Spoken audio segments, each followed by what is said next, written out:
Hello everyone, my name is Ana Andrade and I'm going to be showing you how I've been taking notes throughout many semesters, including this one, especially for PE 407, which is an online course.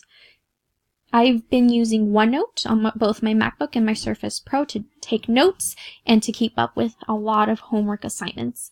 So let's look at weekly homeworks. This is how I do my weekly homeworks. I copy and paste weekly homeworks as well as you can copy and paste them and make sure to look at whichever you want, check off whatever homeworks you have done throughout the course. Another thing that I also like to do is I like to take a screenshot. Let me see if I can make this smaller. There we go. I take a screenshot of the weekly homework for that week and then I just create little check mark boxes so I can see where I'm at. For example, I already finished this one, so I'm good. Because this one was due on week 6 and we were on week 4. Now let's go down to the lecture notes. This is what I do for my lecture notes. I also created another section, so another tab, as you can say, for all of my weekly lecture notes.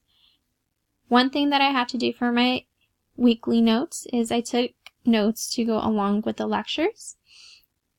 But if you are like me, and I mean you need to have a paper in front of you, or if you need to have the actual PDF PowerPoint with you, I would highly suggest just contacting the professors and asking them for the weekly 4 class notes. It really helps a lot. And then when you print it out through PowerPoint, there is a section where you can print it and you can have 3 slides in 1 page, which is very helpful because when you are following along with the lectures, you can jot down notes that the professor has said that are not on the slides, as well as you can jot down your own notes or questions or comments that you might have about the presentation.